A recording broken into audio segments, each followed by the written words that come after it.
Welcome to Travel Secrets with me, Tanya Rose, the podcast sharing wisdom for fellow travellers. Each week, I ask my guests to reveal their 6 travel secrets and the holidays and adventures that surround them. I would just like to say thank you to Mason Rose, the sales and communication agency that represents some of the finest hotels around the world, for partnering with Travel Secrets, the podcast.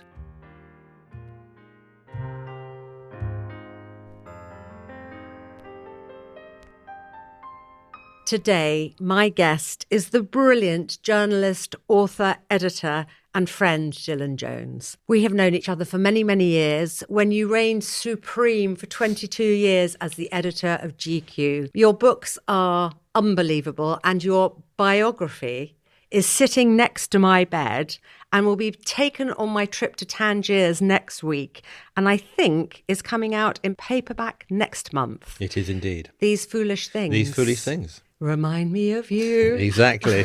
It's fantastic. I mean, I've dipped in and out, but I want to do it from cover to cover. So I will be taking the hardback, and I have a signed copy. So thank you very, very much indeed. There are a few unsigned copies out there somewhere, but you know. If you want one. Exactly. You pay more for that. You are such a prolific writer. Your books are just fantastic. Your GQ Man of the Year event that I came to with Frank Bowling, who ran the Bel Air for many, many years, was the best party I have ever been to in my life.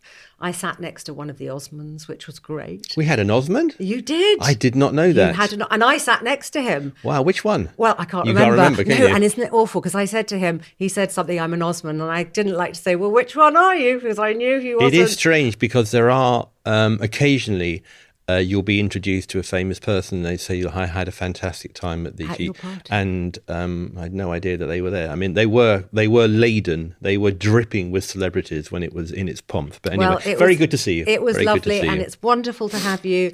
You are a man of great taste. You probably travel or have travelled as much as I have, so I cannot wait to hear your travel secrets. No one has travelled as much as you have.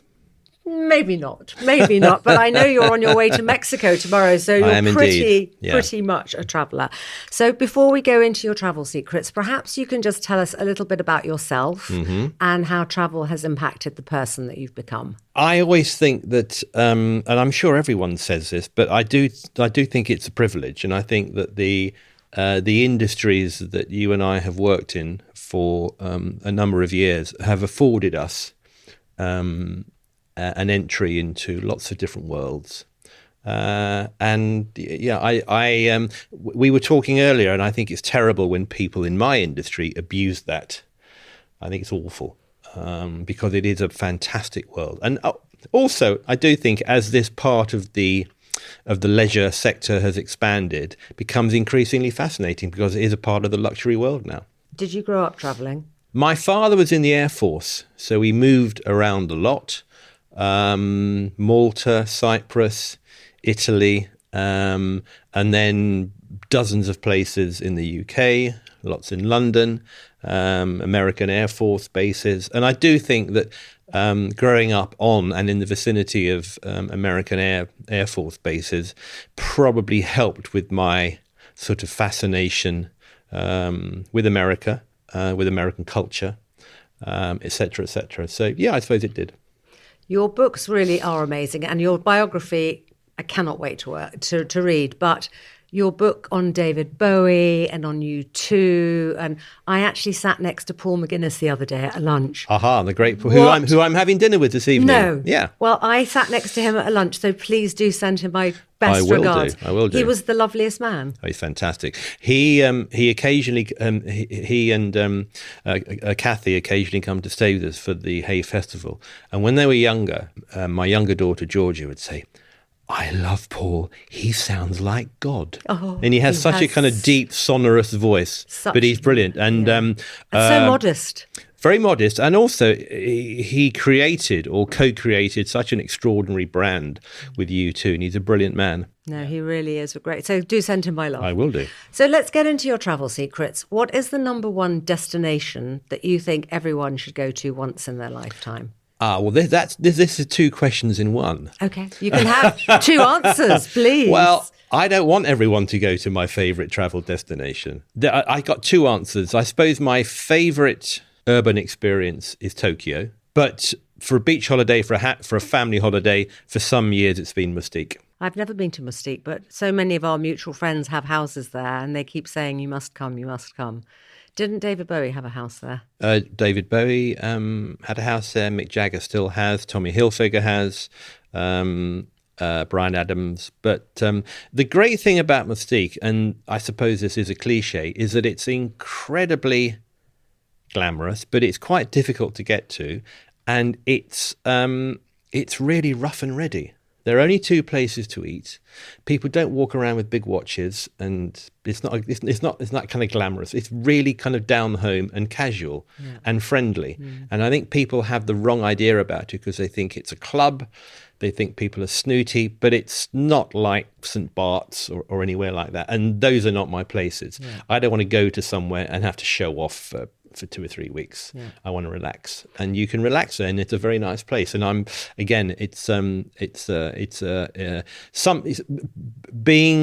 discovering somewhere like that is it's a privilege. It can't be anything other than a privilege. What are the rest? Is it Basil's Bar? Basil's Bar, yeah. Is that a food place or is that just a bar? It's a bar. It's a restaurant. It's a discotheque.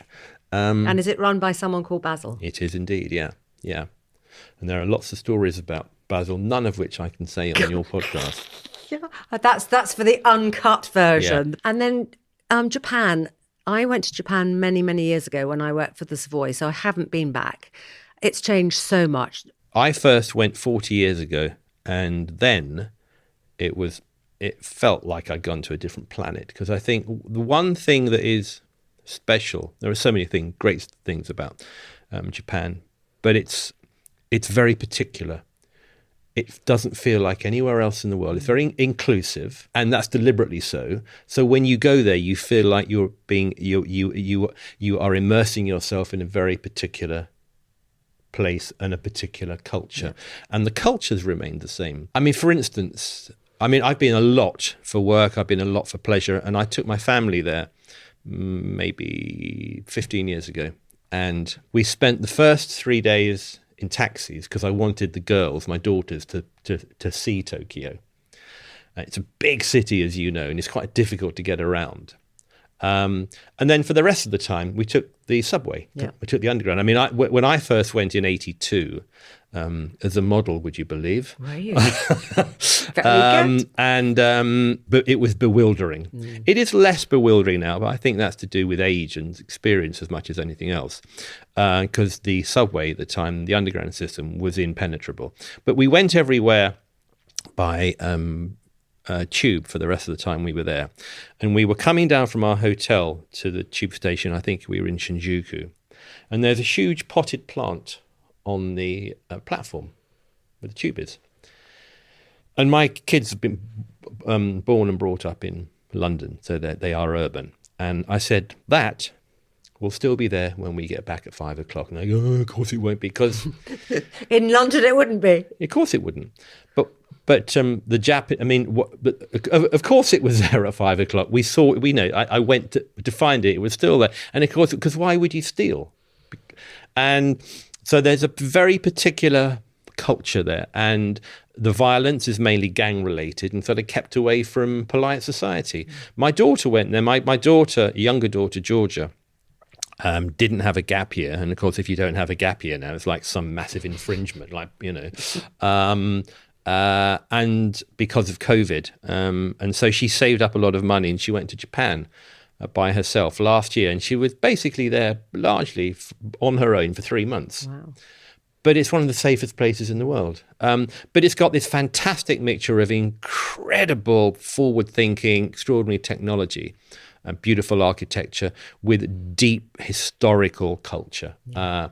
And they don't clash. They're very different, but that fantastic juxtaposition makes for a really amazing place, and it's just continually fascinating.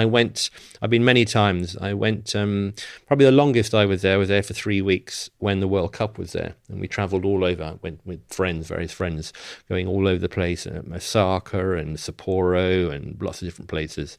And I remember we were shopping once in Ginza. We were shopping, And we didn't buy anything. It was raining. And as we were leaving, the shop assistant came with us with an umbrella down to a next door. Nothing in it for him. He wasn't going to benefit for this. He was just being incredibly polite. Also, the food, which is the greatest food in the world. And it's largely meat-based, which you wouldn't think, because you just think of sushi. But anyway, I can bore for Britain about Japan. Tokyo and Japan, yeah. Fantastic. What is your most unexpected travel experience? I remember when our first daughter was born, Edie, we went to Barbados, and Sandy Lane was closed, and we stayed in the hotel next to Sandy Lane. I can't remember what it was called. And of course, being naive young parents, you didn't realize that kids get jet lag too. So she was 6 months old, and that was probably the worst holiday of the worst nice holiday of my life. And I do tell young parents, I say, beware, go to Europe, trust me, because if you travel a long haul with a small baby, it will not be fun. And actually that really does upset the routine, doesn't it? It really does. That was brutal. Have you been back to Barbados subsequently? Only as a stop off to get somewhere else. Because you go to Mustique. Yeah, exactly. Go to Mustique. We did the relaunch of Sandy Lane, actually, when Did it you? reopened, 20 very years glamorous. ago. And it was very glamorous. I bet it was. Barbados is not my island in the Caribbean either, but... Where do you go? St. Barts. I love it. Oh, dear. I'm going to move swiftly on to... What is the most overrated or underrated travel experience you've had? I've been to New York, I don't know, 50 times in my life, mainly for work. New York right now is the most overrated place in the world. It's expensive, it's dirty, it's just not a nice place. The first time I went there in 1984, we were doing a big party at Danceteria, which was a big club at the time. And we were flown over en masse, and we were there for a couple of weeks, and we had such a great time. But even though it's very visceral, it's an exciting, fast city, I've always found it very parochial. Okay, interesting. Really parochial. And we went to very conceited, we were working for ID magazine. We thought we were the toast of the town. We thought we were this, we were that. And I think that kind of arrogance kind of carried us a long way, particularly at that time when ID, like the face, we weren't just commenting upon swinging London. We knew that we were part of it. And that arrogance was, I think it fueled us. So we went to New York and we found it very, very parochial. That's so interesting. In this way that, you have to go to this restaurant. You have to go to this restaurant. And if you have to go to this restaurant, you have to sit at like table 42, because if you don't, you're no one. And we're like, no, we don't. I mean, but I do find it kind of, because it's so driven by status, it just feels very old fashioned. It's still an exciting place. It has great energy. But I think the mentality, the psychology of New York has always been a little bit backward in that sense. But yeah, at the moment, it's dirty and expensive. I have breakfast every morning in St. Ambrose, those cafes that are everywhere, which are very lovely, but very basic. Yeah. And it would be normally $60, $70. And it was $200 each meal. And I was thinking, my goodness, this has become very expensive. No, it's unsustainable. The thing I do love about New York is the way that everyone has an opinion about new buildings, which I think is brilliant. And there is a real sense of community. There is a real sense of a fabric to the city, and that you are a New Yorker, even though it's being kind of colonized by realtors, and there's no edge to New York in the way that there used to be. And that's the thing about London. I hope, even though London is a very difficult place for young people to live, because there's such a huge difference between rich and poor, and that's always bad for a city. I do think that somewhere in the city there are people in dark corners breaking things, and that's what you need for a culture to thrive, that sense of regeneration. Well, London is a wonderful city. I love living in London. I think and I go all over the world, and I come back thinking, I'm so happy that I live in London. I love it. But one of the books you wrote was about the 80s, wasn't it? Mm-hmm. And there's so much going on in London at the moment for the 80s, isn't there? Like exhibitions. Yeah, there's lots of there's a revivals big exhibition on Lee Bowery. The Face exhibition opened at the National Portrait Gallery 2 days ago, and there's a big exhibition on the Blitz nightclub, which is opening at the Design Museum in September. But London has great IP in pop culture. It is the most culturally vibrant city in the world and has been since the end of the Second World War. There's no city like it, and it is regenerative. It is, there's just a constant stream, another generation of great artists, musicians, writers, filmmakers, fashion designers. There's something in the water. I mean, it's just an extraordinary place, and that continues. And it is a tough place to live because it's more expensive than it used to be. But it is the best city in the world. Place. Of course it is. And actually, you used to run the Men's Fashion Awards, didn't you? The British Fashion Council. Yeah, I worked at the. I was the chair of the BSC for 10 years. That was enormous fun. But because London has the greatest young fashion designers in the world, but it's not. We don't have the kind of vertical system that we do in Milan, but people want to come to London. So when we started it, we knew that as well as supporting the younger designers, that we had to encourage all the big British designers to come back to London, people like Burberry. And then we had to reach out to lots of international designers to come and show here. So we got Tommy Hilfiger, Tom Ford, Armani, Dolce, etc., etc. And the other thing that I wanted to do was to celebrate Savile Row. And I remember speaking to some guy who was meant to be in charge of the Savile Row Association or something like that, some body like that, and said, "Oh, you'll never do that because they don't talk to each other." Anyway, we did it. We got everyone to talk to each other, and we did lots of sponsored events with tailors in Savile Row. I was walking down Savile Row yesterday. It's fantastic. It is fantastic. It's just it's a centre of excellence. It's a centre of great tourism. It's a centre of great craft. It's just brilliant. And actually, the old Savile Row and the new are very merged together now. There's Totally. none of this us and them. Yeah. It's great. Absolutely. I love Daisy Natchball's brilliant. deck, which is renamed Natchball. So Yeah. she's the first female Savile It's great. Row tailor. Really, isn't really she? good. It's really good, It's yeah. really excellent. Fantastic. Let's go on to your top travel tip.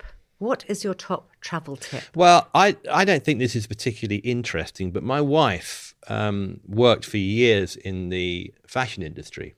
So when we started seeing each other about 30 years ago and we would go on holiday, she'd have like a handbag, like a TARDIS with everything in it. And I have these huge Pantechnicons of, Trunks. Yeah, exactly.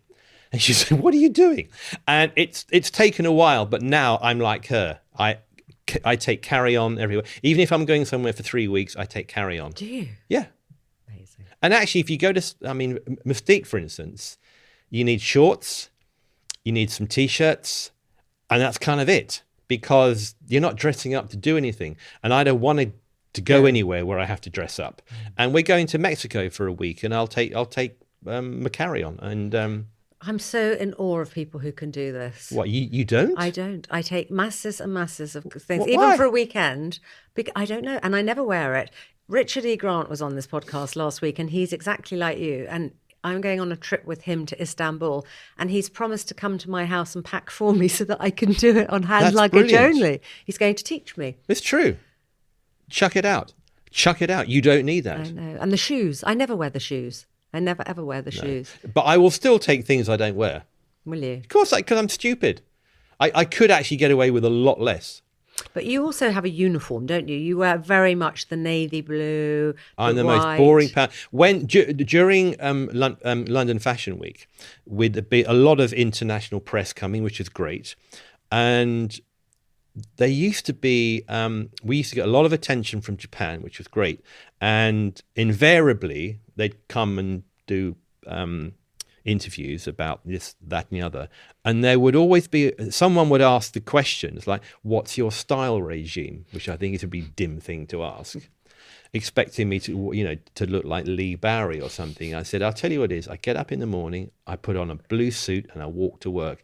And yeah, I think it's there used to be many years ago a great designer called Gio Ponti. He wore one suit, and he had 4 versions of it.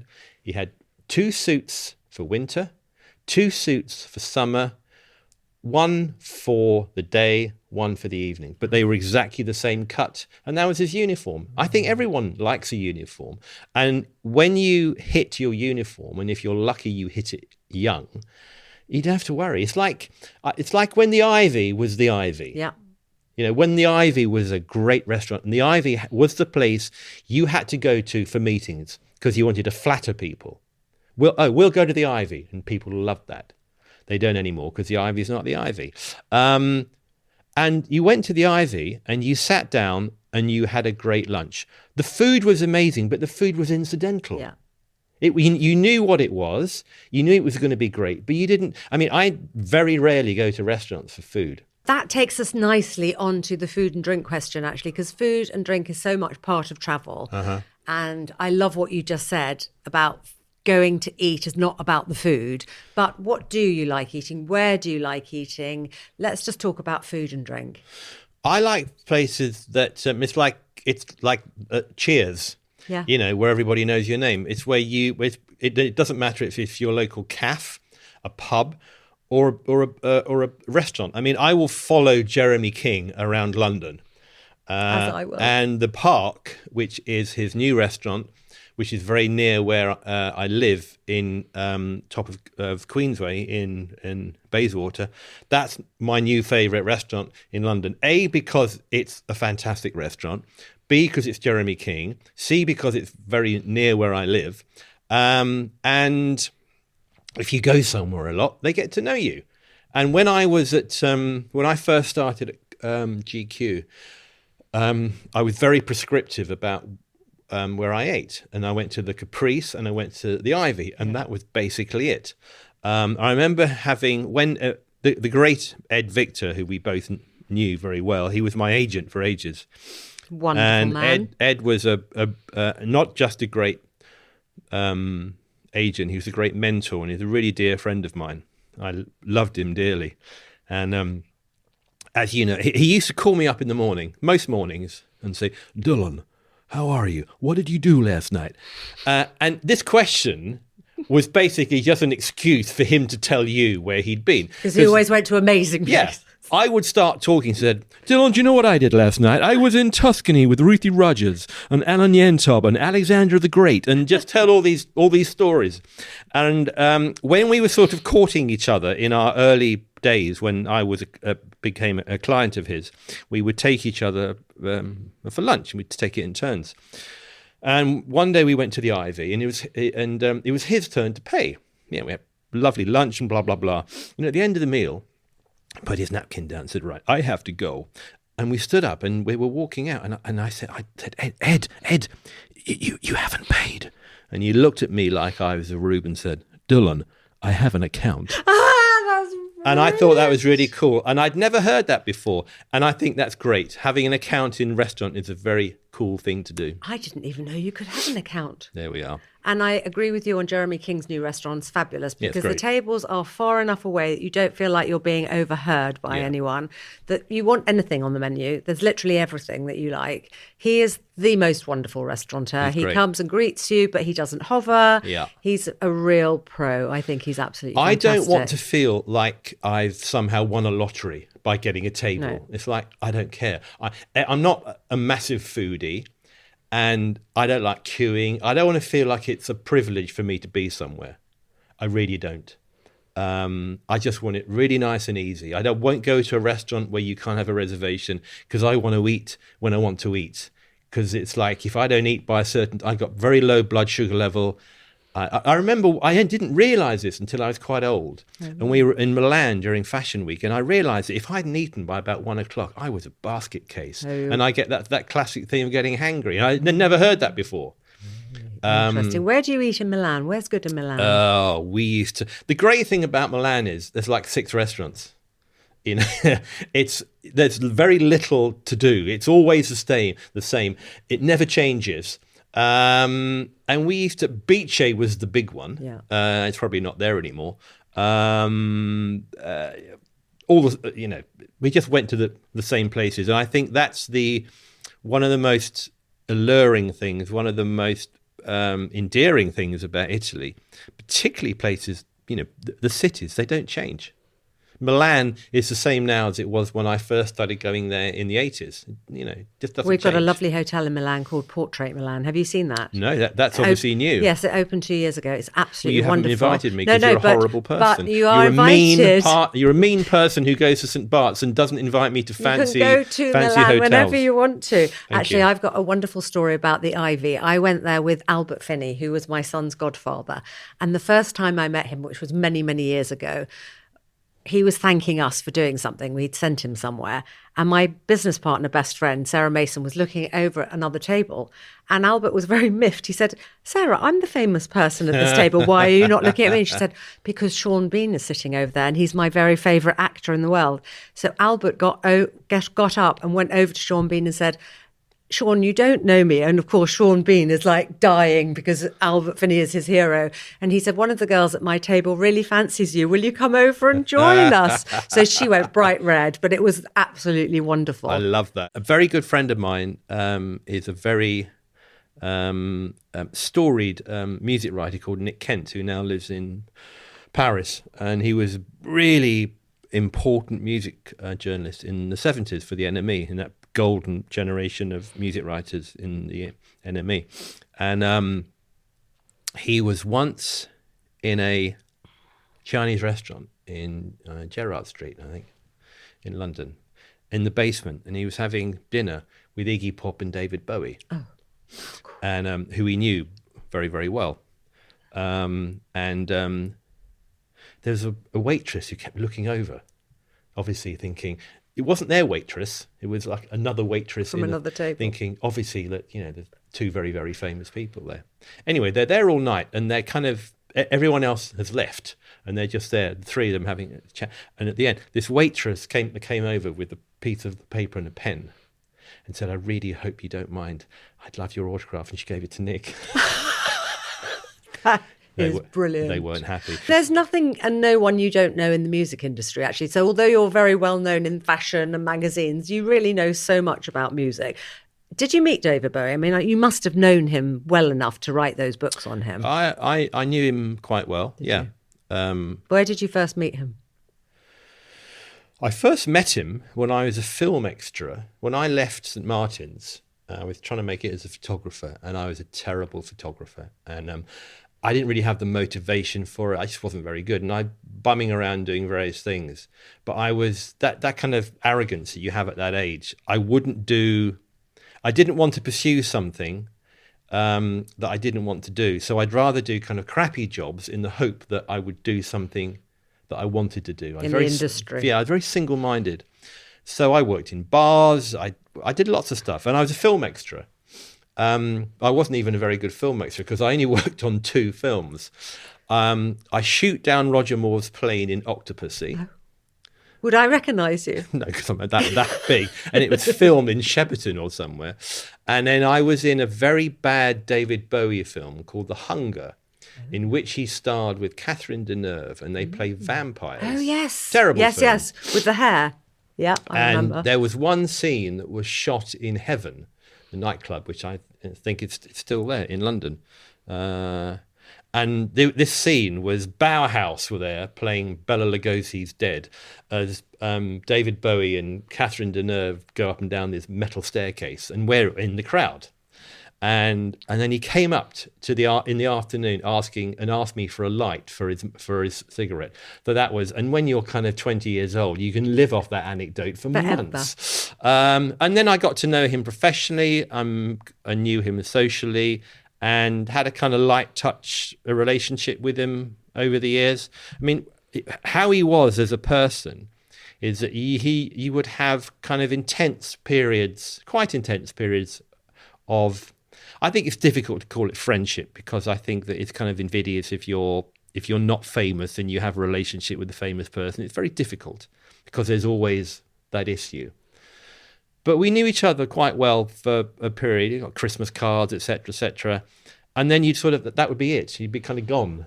And when I did my book, I did 2 books on Bowie, and I did an oral biography where I interviewed about 150 people who knew him. And lots of people had that same experience, where you'd be the kind of chosen person, whether you were a musician or a journalist or a love interest or makeup artist or photographer.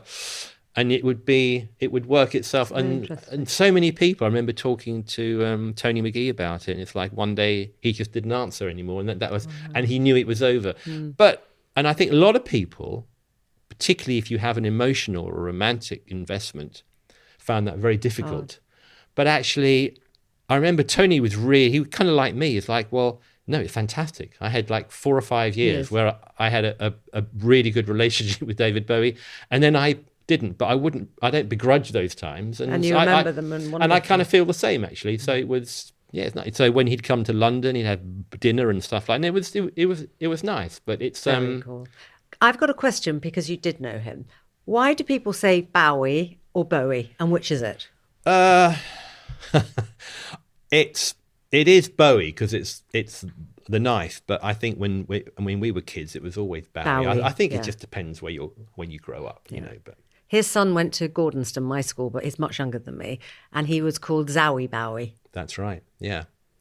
And then he changed it to Duncan Jones. Duncan, yeah, exactly. Very different. Wonder why. Let's go on to the poignant travel secret. What is your most poignant travel experience?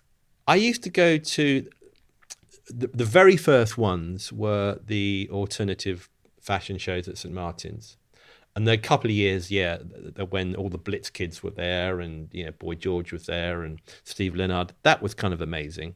And then seeing the early Vivienne Westwood shows with all the drama and the extravagance when Malcolm was still alive, that was fantastic. But after a while, and there's a certain amount of extravagance, but they're trade shows.